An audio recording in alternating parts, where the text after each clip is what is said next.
We are live. How about that? We are live. Woohoo! Yay. We've been talking about this for a few months, and here we are. That's right. It's a Q&A party. Woo-hoo! I'm Christopher Maselli. This is, Gena Maselli. and this is, Gutteridge. and we are coming to you from Arizona and Oklahoma and all around the nation. And it's just a Q&A party. We just have a bunch of questions that we have received from people, and we've said, hey, if you want to go ahead and join us and you have any questions about writing, or publishing or branding yourself as an author or marketing, you can ask him here and we'll answer them. How does that sound? Perfect. Let's get started. Well, Sounds now, valuable. what's that? I said it sounds valuable. Sounds I hope it is valuable. Yeah. Yeah. I certainly hope it is. Now, Renee tells us there's a wild stormer she is, so she's a little fuzzier than usual. So It may be a little loud. So if it is, that's what's going on there. If all of a sudden she disappears and comes back, that's what's going on with Renee. All right. Well, let's. What do you want to just jump into it? Because we have about 45 minutes here, and I don't want to Waste any. use our time. I'll tell you, we were going over some of these questions before we got started, and we have a lot of them. And we also realized that these are full questions, so we could spend a long time on them. And maybe we will dive deeper into some of these later on. But for today, let's just see what we can get through. Yeah, there's some of these I think we could talk about for 45 minutes just on the one question, right? Yeah. Maybe, yeah. Yeah. All right. So let's go ahead and get started. So and if you have any questions, if you're watching live, I see there's a few of you here. If you're watching live, you can go ahead and write your question if you're watching from Facebook or YouTube, and it'll pop up in front of us, and then we can answer your questions live, and we don't have to go over the questions that we have on the side. But we don't see any questions yet, so I am going to pull a question. Can I ask? I would love to see who's here and where you're watching from. Oh. So give us a shout out of who you are, where you're watching from. We want to know where you are, because I think it's really fun to connect with people. You're so good, Gina. It's like you've done this before. I'm just like diving into questions. I'm not even, paying attention. No, this is so cool. I want to talk to people. Yeah. So if you're on Facebook or YouTube, we're able to see your answers. If you're not, we're broadcasting on Twitter and LinkedIn. So if you're watching us there, you'll have to jump to one of those other two platforms for us to interact with you. But we have, Betsy says she's from OKC. Very nice. And Sheila is from Joplin. How you doing, Sheila? Yay. All right. Very good. We're excited to have you guys here. This is going to be fun. Okay. I'm going to jump into the first question. If any of you watching have questions, you can drop them right in here. But we're going to go ahead and get started with one while we're waiting for questions to come up. And how's that sound? Perfect. All right. So here we go. So the first question is, this is from Ingrid. She says, how do you make sure great ideas don't get lost when you can't act on them right away? Gina, you want to answer that? You said, so I think you got an idea. In my mind of, for me, great ideas hit me when I'm, honestly, first thing in the morning, and sometimes when I'm doing my makeup, just getting ready in the morning, all of a sudden an idea will hit me. And so one of the ways that I like to do it, I brought a visual. Visual aids. I just fell in love with it because it's got beading on it and so fun. But I will write down ideas when I have ideas. I will write them down, and I will transfer them into this. If I can, I'll write them in this, or I'll put them on a sticky note and write them down, something like that. But I do try to get them right down. But I did want to show you my pretty notebook because I'm pretty proud of it. Do you have any kind of procedure that you do to make sure that you go back and look at those notes? I just kind of, a lot of times I'll flip through them. I think the thing with ideas like this is that we are creative people, so we have a lot of ideas. And I think there are the ones that kind of stay with us, that stick with us, that we'll come back to. So yeah, I do go through these. I write down in here, but there are those babies that kind of hang with me for a while that I'll hold on to, and they just kind of are on my mind until I can get them down. Renee, do you use a notebook like that? What do you do? I do. I had started out with Evernote years ago when it came out because that was sort of the big deal. And it was very fancy and it had all the bells and whistles. And it just was so overwhelming. Like you could just get lost in there. It was just like I don't know, like a filing cabinet of endless folders. So I went to mostly, I mean, I'm using these. I write down a quick note or an idea or a piece of dialogue, and I'll actually pull this off and stick it in a journal like what Gena has. So my journal is not cute. At all, it's very messy. It looks if there that were the thing that somebody found when I died, they would be like, "Well, she was crazy. Bless her heart. She is just crazy because it's just bits and pieces and words and titles." Um, but you know, the ideas that stick with you, as Gena mentioned, the ones that keep coming back around over and over, and you're thinking about while you're driving and things like that. Those are the ones that end up actually being projects. Yeah. I love, I love the technology. And what I've been using lately is I've been using Trello, which allows you to have a list of notes. So it's like if I have an idea for a picture book, I'll have a list of picture book ideas and I'll put all my picture book ideas there. If I have an idea for an article, I'll put that under articles. Even when we record the podcast, we'll have our podcast ideas under a list called podcast. And that allows me to keep track of them. I have it set up on my phone so I can just click a button and it automatically lets me create a Trello note that goes on one of those lists. And that works for me, but that's because I'm like, so onto my computer all day. But I totally get I get what you're saying about Evernote and losing things in there and why that doesn't work. I certainly get the physical notebooks because there's something tangible about that too, right? That you've got in front of you that you can just access.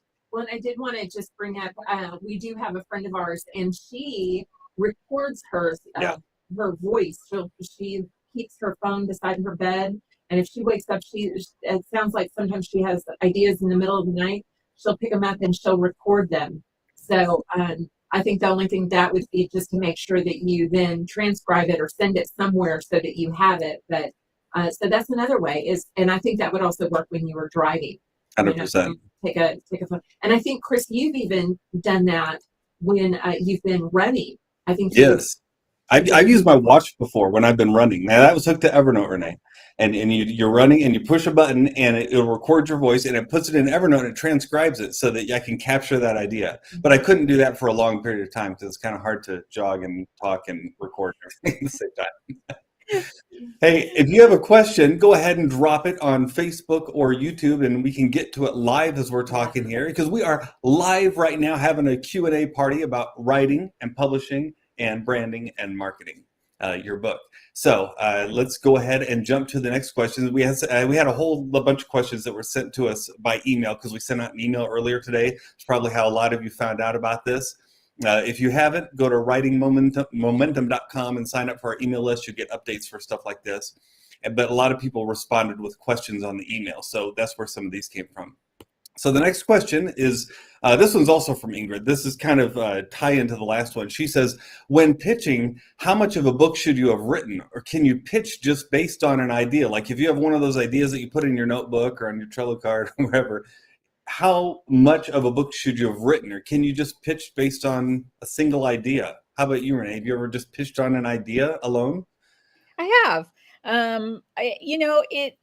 It sort of depends where you are in your career and what an idea pitch can get you, how far it can get you. If you've never published a book and you pitch based on just an idea, here's what that does for you. If you're pitching to an agent or an editor, that gets their interest piqued in you. And if they can see that you've got good ideas, and especially if they're like, oh, well, that's an okay idea. You can read their face. They're like, I don't know. And if you got 3 other ideas you can pitch to them right in that moment, now they're interested. They're like, wow, this is an idea person. And the last thing that you want as an agent or an editor is a person who just has one idea. Yeah.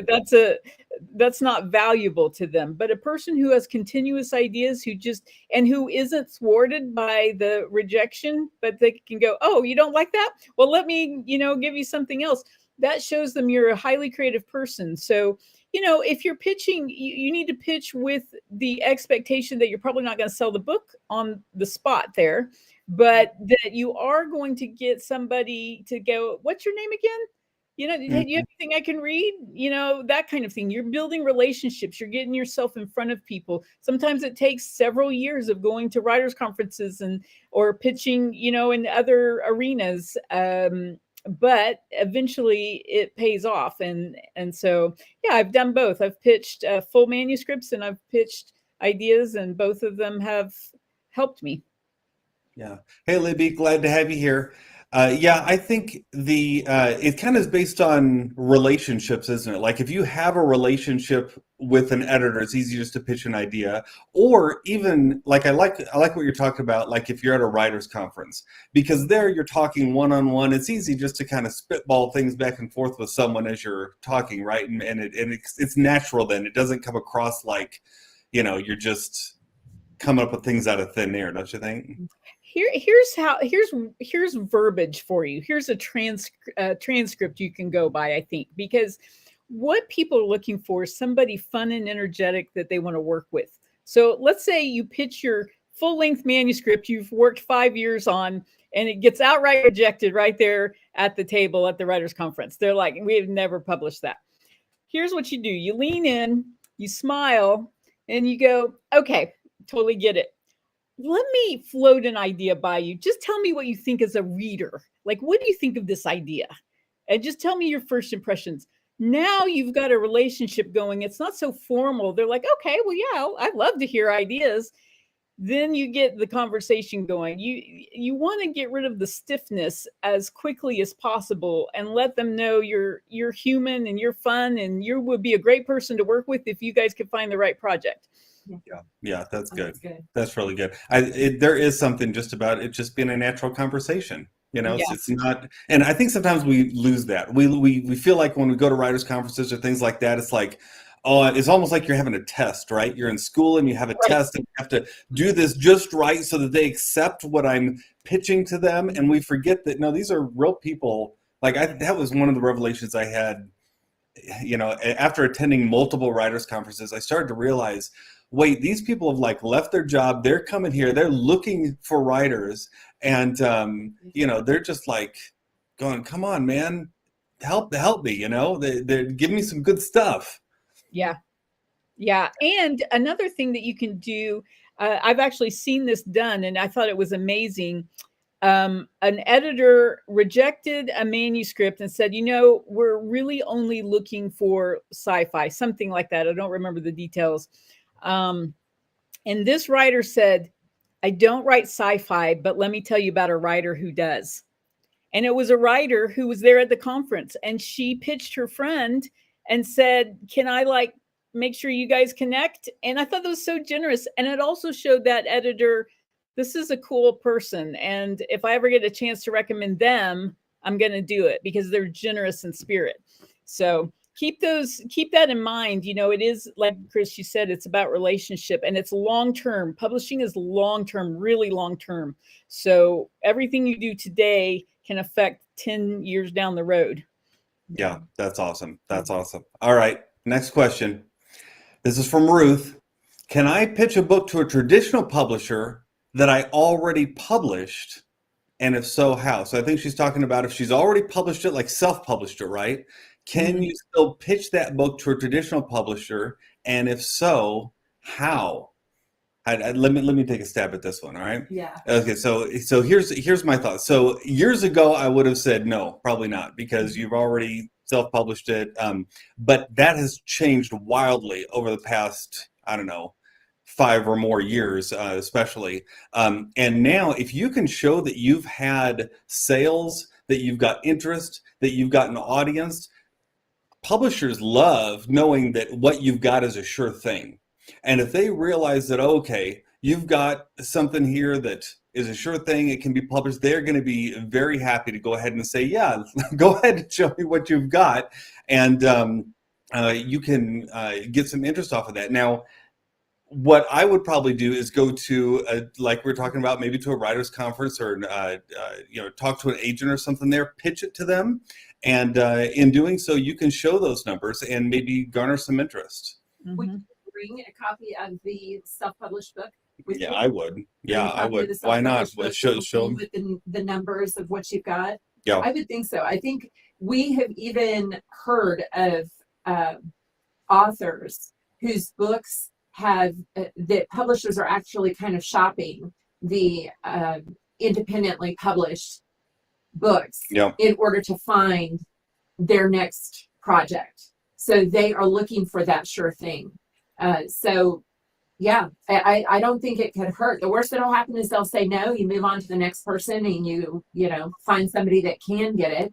But yeah, go for it. Absolutely. Gina and I keep looking this way because we're sitting across from each other here. So that's why we keep doing that. All right, we're going to go on to the next question. What do you think about publishing a book using KDP? KDP is Kindle Direct Publishing. That's through Amazon. Let me start this one off, because I one of the things that I do a lot is I format books for people, and I help a lot of people format for Amazon Kindle Direct Publishing. This is a very good way to get published now. If you want to get published, you can. I actually have started. It's gotten to the point now where a lot of the people who are contacting me about publishing their books through KDP are not who you would consider your traditional self-publishing crowd, right? These aren't people who have pitched something to an agent and been rejected and thought, well, I'm just going to go ahead and publish it myself. Some of these people actually have like television shows, and they've got big audiences, and they don't want to go through traditional publishers because they don't want to lose so much to the traditional publisher. They'd just rather publish it themselves and make a little more money. And because they've already got the audience, and they know that if they get published traditionally, that yes, they may have a wide audience through the traditional publisher, but they also may then have to give up a lot of the control, and they don't want to do that. So they go ahead and say, I'd like to go ahead and publish through Amazon Kindle Direct Publishing. And so I think it's a perfectly viable way to get published nowadays. Just know that just like working with a traditional publisher, you've got to do all of the marketing yourself. Okay, it's all up to you to do that marketing. So, as long as you're aware of that, I think it can be a very viable way to get published. Do you all agree? I would agree. I think that's the key, though, is that you've got to be aware that the marketing is going to be on you. And I think with traditional publishers, more and more they are looking for authors who will be marketing their own books. They want authors who are working to sell their books. With KDP, though, it is all on you. So I think it's a very viable. You just have to know you're going to have to work, but that's okay. That's what this is a business like anything else. We love the creative side of it, but it's still a business. So exactly. You agree, Renee? Yes. I can't talk much into that side of things, but I do agree. I think it is viable, especially for certain authors in certain positions who, like you said, may have an internet following or something like that. It's a very good and probably more profitable way to publish if you've got a substantial internet following already. Yeah. I was listening to an author on a podcast the other day, and they were saying that they had just approached a traditional publisher, and the first question they asked him, wanted to know, was, hey, do you have an internet following? Because that's really, they said that's our bar for knowing whether we can take you on. And so then their feeling was, well, if I've already got a big following, then what do I need the publisher for, right? I could just go ahead and do it myself. So there is kind of that dichotomy, I guess, between the two. Well, we do know publisher or authors who have gone from being traditionally published to being independently published because they do have that market already set and ready to go. So Yeah. Yeah. Yep. Absolutely. All right. Oh, I get to ask this question. All right. Because You ask it. I'm right in the middle. And here we go. I've heard self-publishing maximizes your profit if you have a following, and traditional publishing maximizes exposure. Is this true? This was sent from Ruth. So I'm asking the question because I want to hear the answer from Chris and Renee. Here you guys go, because I think they can both speak specifically. They've both been traditionally published, but I know Chris has really become more interested in independent publishing. Yeah. And Renee has not yet. I don't know. Renee, have you self-published anything yet? Not in the sense. You're right. No, not really. You've done some self-publishing. So, but here's I'm right between them, so I'm kind of refereeing them. Literally, she's yeah. Let's go. Self-publishing maximizes profit if you have a following. Traditional publishing maximizes exposure. Is this true? What do you guys think? So I could argue both of these points both ways, honestly, if depending on your situation.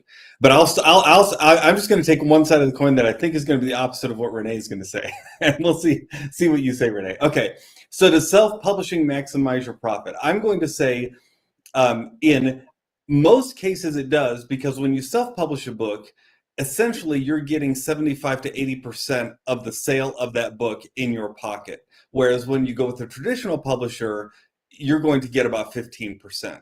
So theoretically, if you let's say you want to make $10,000, you would have to sell a whole lot more of traditionally published books than you would self-published books, because you're making so much more per self-published book. Mm-hmm. But you're probably going to sell. You are going to sell more books through traditional, right? Not necessarily. You know, that's where we hope that the publisher is going to be able to get them to places we can't get. Okay, I'm supposed to be Switzerland. Yep. Renee, you answer. What do you think?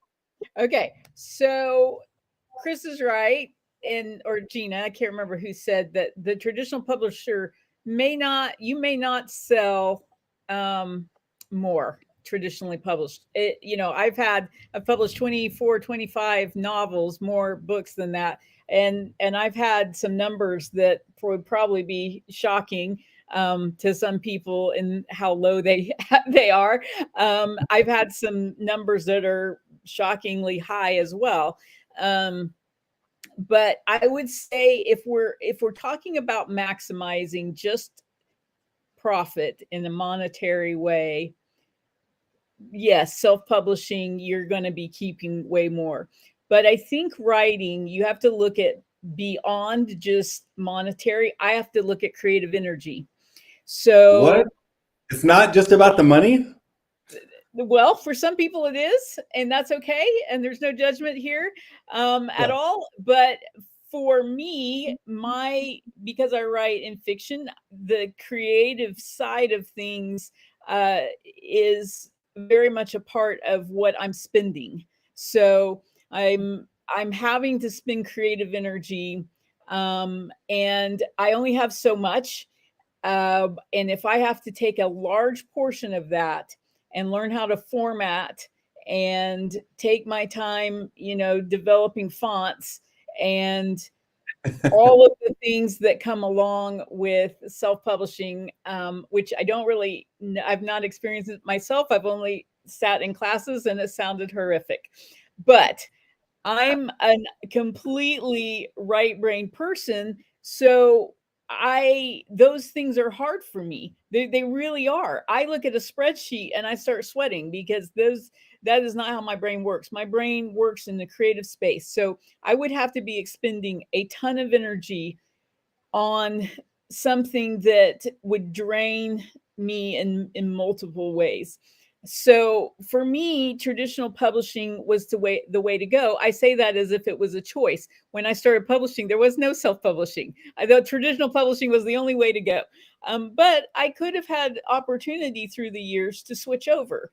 And we can talk about this topic at another time, but there were definite reasons why I didn't. I did have a following, and I could have done it. There was a space in there when it would have been right for me to do. I chose not to for specific reasons, and maybe we can teach on that at some point in writing moments or something. But I definitely had reasons that I didn't. It's interesting when I hear you say, you wouldn't want to tackle some of those things with self-publishing. Now, I wouldn't necessarily either, and a lot of the people that, like, when I work on formatting for their books and when they get covers created and all that, they're not actually doing any of that, right? They're essentially hiring it all out themselves, so that the only thing they're really focusing on is the book itself and then the marketing of it afterwards. Mm-hmm. So it's not, I think the barriers are lower than they've ever been as far as being able to get self-published. It's much that's true. Yeah. And those weren't around at the time I would have made the transition. There were no middlemen to, but somebody came up with the idea, hey, there's a bunch of right-brained authors who really could use somebody to format their book. And then that became its own business. It does cut into your profits, of course, but it's a legitimate way to cross that barrier if you need to. Yeah. Now, if I can just jump in, we know of people now, and it's exciting to see that this is available. Not only are there virtual assistants that can help us with the social media side of things, there are also launch specialists who are helping prepare the launch. That's what they know. And so you can hire them. And the thing that I love about those is that not all of those are cost prohibitive. And in fact, I would even say even a traditionally published person may choose to use a launch specialist to help them get their book out there. So that is one of the, talking about the barriers to entry for marketing your own book. There's a lot of specialists that are now coming into the market that are helping authors in that. And it's encouraging because it's not super expensive. Yeah. Now, I do think that traditional publishing can maximize exposure initially because they can get to places that they've already broken ground on, right? Mm-hmm. That you may, as a self-publisher, not have broken ground on. But if you're doing a lot of your own marketing, if you're really good at going on podcasts or getting, booked in different places, your exposure can be very good self-publishing also. So, all right. Time for the next question, yeah?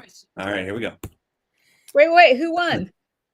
Gena, who won the argument? I won. Is it a tie? I'm Switzerland. I think everybody wins. Everyone won. Yeah. All right. Well, okay, so this question, is it better to be self-published or use a traditional publisher? There's not really a good answer for that. I think it totally depends on the situation. We've said that it depends on the market that you have, that you yourself have already built. Yep. It depends on maybe the resources that you have to bring a book to market and as well as market that book. We've said what else? Also, personality plays a part, whether or not you're someone who wants to even be bothered with the marketing side of things. So yeah, it's an individual journey. But that's I love that because that means it is open to different people and different authors and different types of authors and different personality. You really can choose what's right for you. Yeah. And I think some people don't quite know what they know, maybe more about the self-publishing journey, but not as much about the traditional publishing journey. So we'll have to teach about that sometime. What happens when you get traditionally published? What does that look like inside the publisher? What happens to you? Is it bloody or what? What's the process? And that might help people make decisions as well, because it is a different it's a different way of doing things, and it might be better for some people. Well, let me ask you, Renee, I have a question for you because you have been published multiple times with, and I'm sure with different publishers. Have you ever had an experience that was a bad experience with a traditional publisher that you thought, oh my gosh, I don't ever want to go through that again? Well, sure. Yes, I have. And that probably is another topic. You know, what It to do is. We don't have to get into that today, but I think that would yes, be I have. something to Yeah. talk about. Yeah, it's and something that if you go into traditional publishing, you absolutely need to know how to handle. Because like we said, these are long-term relationships. So you should know how to handle what happens when you're inside a publishing deal that is not going well. Right. And it will Right. happen if you're in this long enough. Sure. Now, Renee just mentioned that we're going to have to cover some of this and do teachings on these in the future. One of the places that we all do teachings like this on a regular basis are in what we call writing moments. If you go to writingmoments.com, you'll find that there we have a web page where we talk about how every month the three of us, as well as a host of other writers, get together on Zoom. Did I say once a month? Multiple times a month. We get together and we write together over Zoom and we work together on our individual projects just to keep each other accountable and get stuff done. But what we do also is we take the first 15 minutes of that time that we have together and we do like a mini teaching, and we'll talk about things like this, about self-publishing and traditional publishing and how things work in the industry and how to come up with ideas and how Amazon author pages work and all sorts of things. We cover those in this thing we call writing moments. But more than anything, it's just a great way to get your writing done. So if you're interested in joining us for that, you can go to writingmoments.com. We would love to have you be a part of it because we are all we have a ball together. I know a few of the people watching today are in writing moments, and we all love it. So Thank you, Sheila. Yes. Sheila joined us, and she's in our Writing Moments group. So we're thrilled she's here. So thankful. And it's been fun hearing about her project. Yes. Just as an example. Yes. All right, let's get back to some questions. Got to wrap this party up. We just got a few more minutes here. All right. We just answered that. So, what advice do you have for people who want to write a book but don't know what to write about? Gena, what do you do when someone wants to write a book but because they want to have it maybe for their their business or for their platform, but they're like, I don't know what I want to write about. What can I put down? I would advise someone to start carrying around a notebook or pad of paper or open your notes program on your phone, something like that. And I would say for a week, 2 weeks, a month, something like that, just start jotting down ideas. Start jotting down ideas. What are some things that you have learned about in your education? What are some things that you have worked in your professional or even in your volunteer or your non-professional life? Think about lessons that you have learned in your life. Maybe you're somebody who's been through something pretty difficult, and you want to you start writing and think, well, you know what? Yeah, I could write about that. Mm-hmm. I could bring some hope to some other people.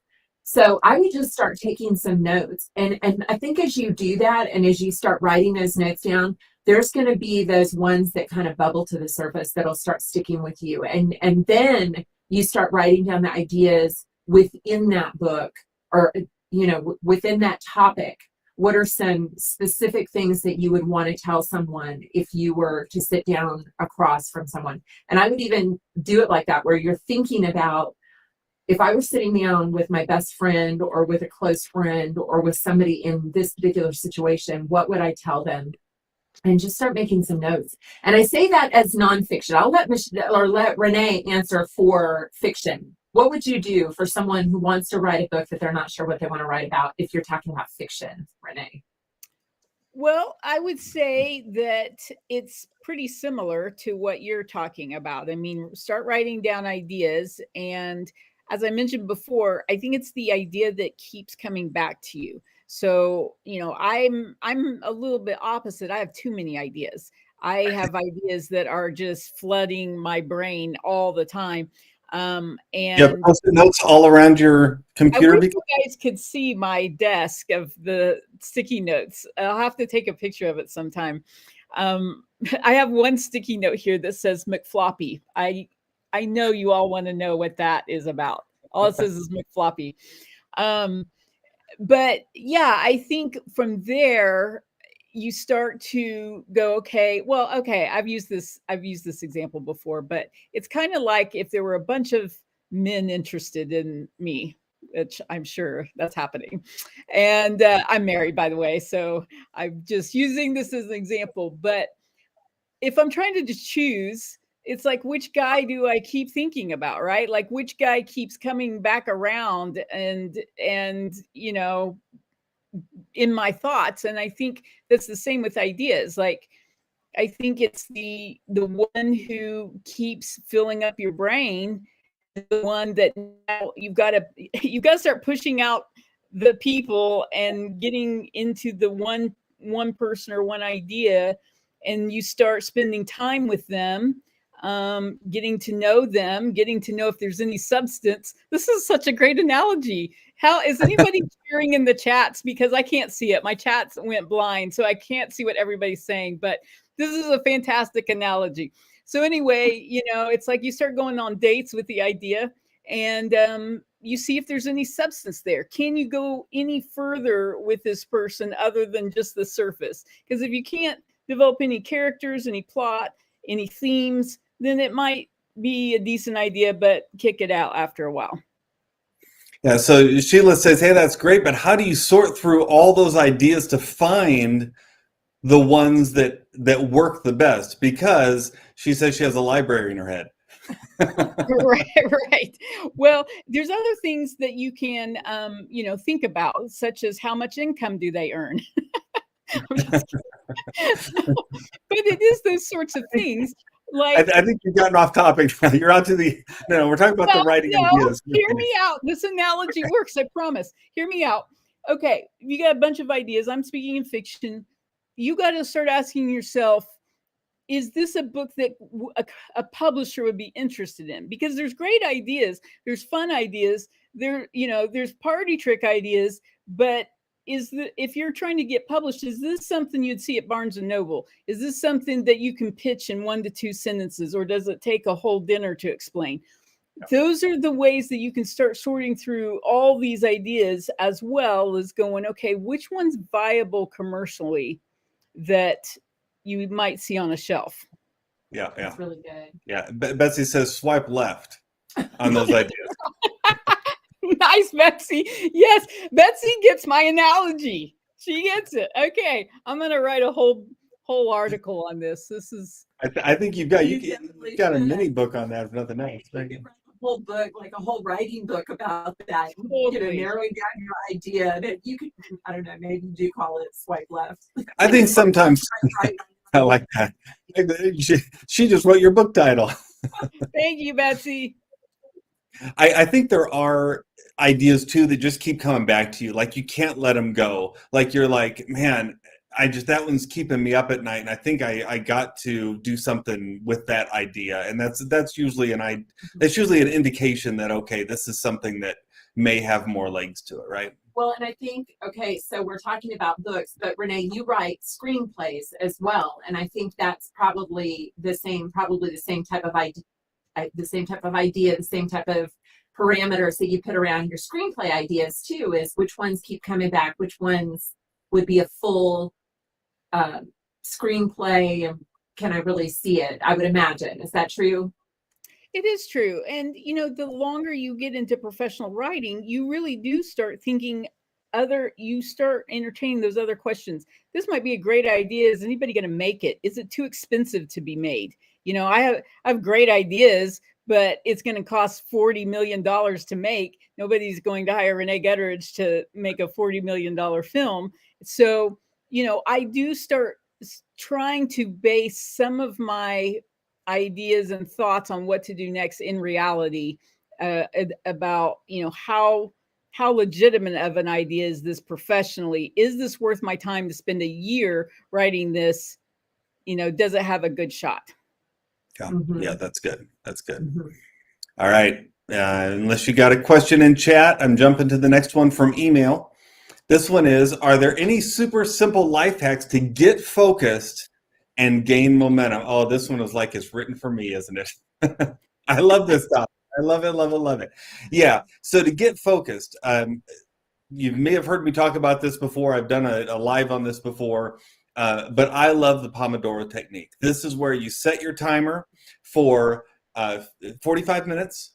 You sit down, you write until that timer rings. You turn it off, turn it on 15 minutes, go do something that gives yourself a break, that lets your mind rest. And then when that timer goes off, you come back, set the timer for 45 minutes again, and you rinse and repeat and just keep doing that over and over. That is actually, it's a scientifically proven method that does work because of the way that our minds work. And just having those intense moments of focus, you'll find that you can actually usually do more in 4 or 5 of those sessions than you could do in an 8-hour workday. And I have found that really helps. And that gives me momentum more than anything. Now, as far as getting focused, I think the biggest hindrance to getting focused are distractions, right? We are constantly distracted in this world. They say that your phone, most phones interrupt people something like 12 times an hour, right? Okay, so, and that's just on the phone. That doesn't count all the little indications that are coming up on our computers or things that are happening around the house or anything like that. So we have to be super focused. So when I sit down, especially when I do the Pomodoro technique, I will I've got an app on the Mac called Focus. There's also apps on Windows that are similar, where you can literally turn off the internet while you do your writing. And if you can't turn off the internet because maybe you're writing on a site that's on a browser, you can still turn off individual websites. So you can say, don't let me go to Facebook, don't let me go to YouTube, don't let me go to Twitter, don't let me go anywhere else except for maybe dictionary.com or something like that, things that I might use as tools, but otherwise I don't want to be distracted. And you have to take that purposeful way of approaching this, I think, to make sure you're not distracted. And I do the same thing on my phone. I completely shut it off. In fact, Gena will tell you, I've gotten rid of all the social apps on my phone. As much as I love social media and I'm, very involved with all this stuff online, it's only when I'm at my computer. When I'm not at my computer, I don't have access to all that because it's way too distracting for me. So I don't have any of that. I make sure that when I'm at my computer then and I'm writing, I shut it all off so I can focus. Because I know for me, it's kind of a weakness. Like I'll just get wrapped up in that stuff all day.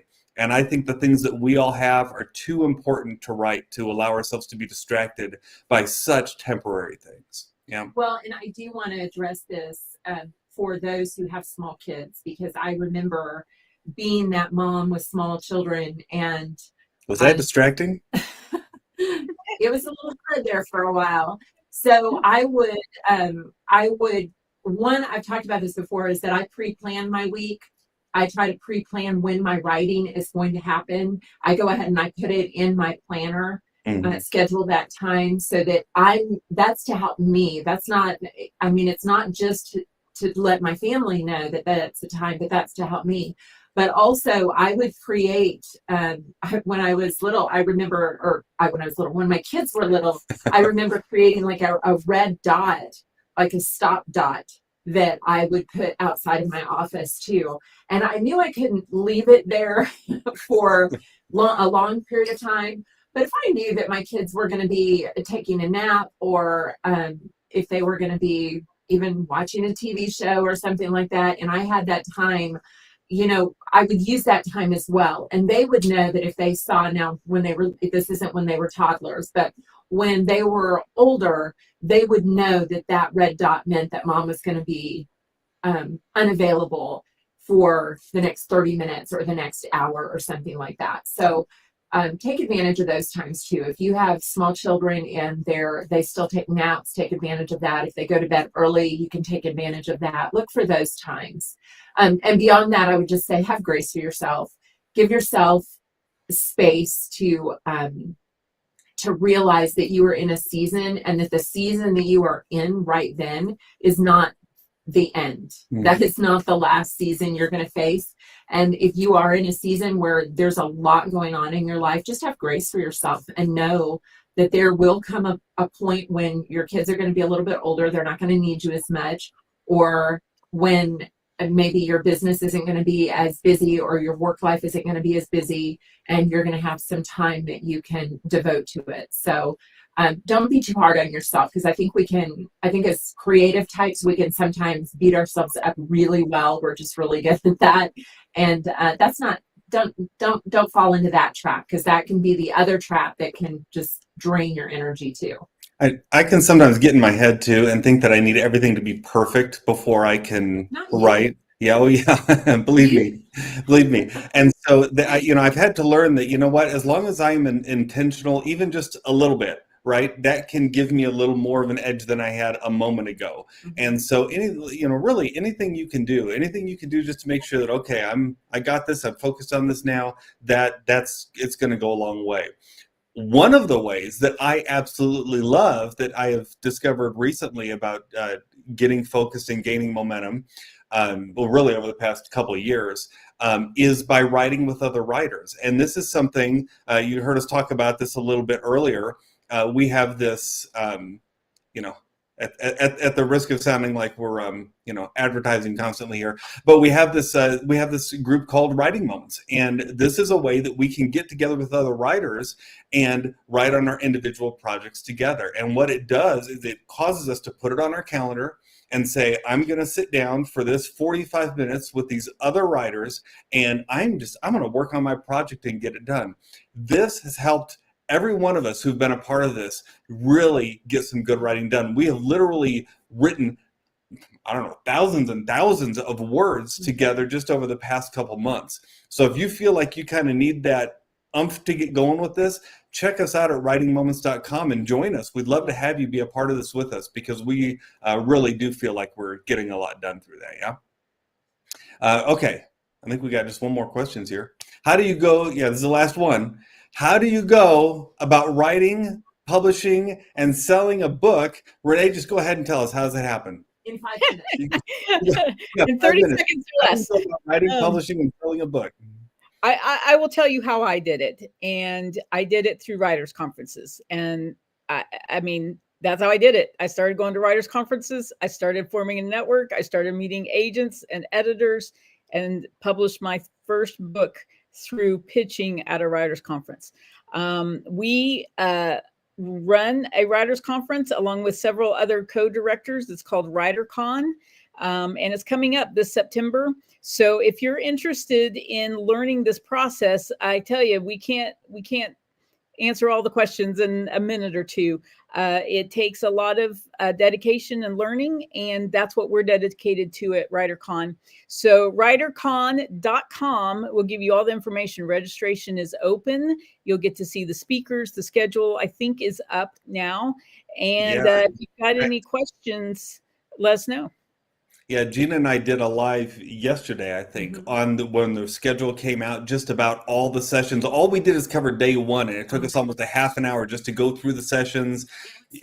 And you'll see we were way too giddy in that video about how excited we were about all these sessions. But it's going to be a really good conference. And man, it's amazing how many sessions there are on every single day. Like I said, we just got through day one, but the schedule is up. You can go here, you can check it out. And I'm just going to click on schedule and show you.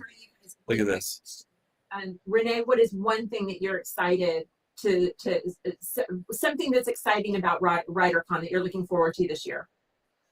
Oh my goodness, I can't even say one thing. I love the classes too. I love learning. I still, even though I run the writers conference, I still attend the classes, and I love seeing old friends. I love meeting new friends. I love talking with writers, just eating lunch. I mean, there's nothing not to love. If you are a writer, you should be at a writers conference. Even if it's not ours, you should be at a writers conference. Absolutely. Every year, at least once a year. So that's the key these days. Chris, what's one thing that you're looking forward to at WriterCon?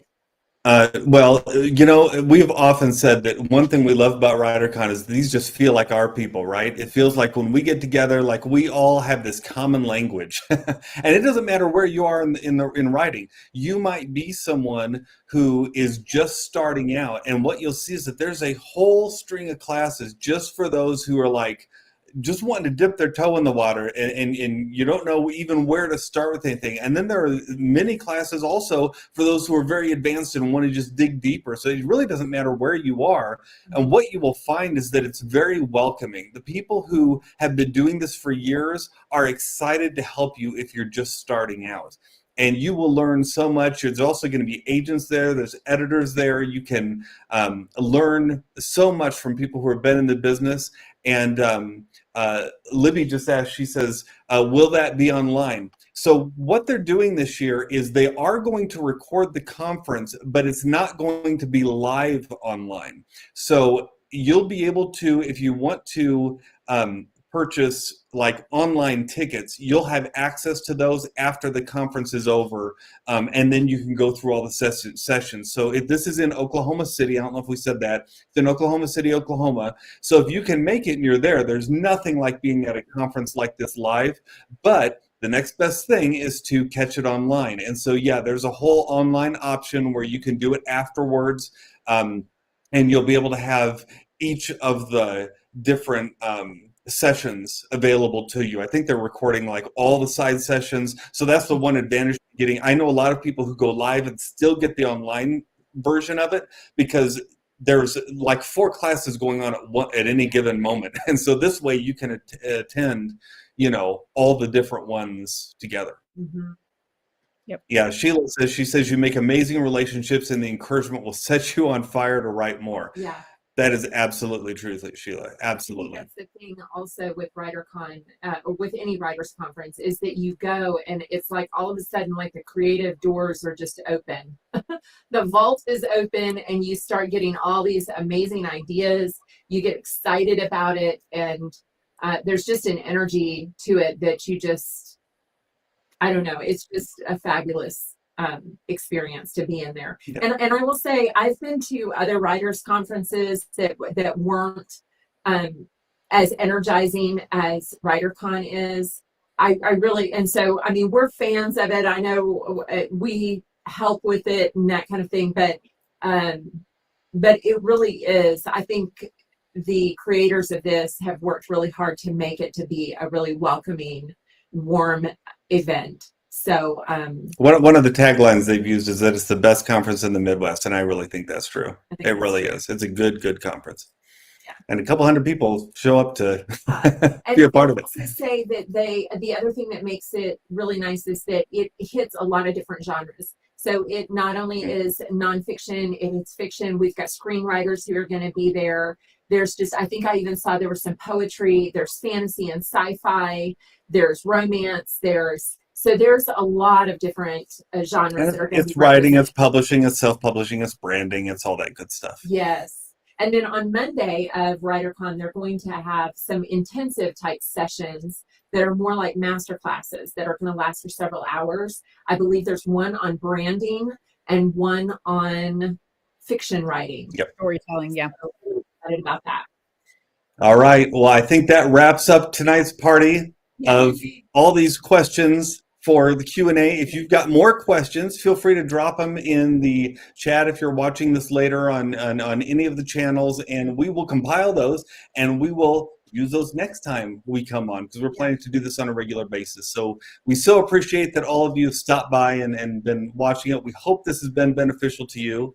And until next time, we hope all your writing has momentum. Yeah? Yeah. Bye, everybody. All right. See y'all later. Bye-bye. I don't know how to shut it off. All right, y'all. You're stuck with us there. I got it. All right. Still here. They don't believe. Bye.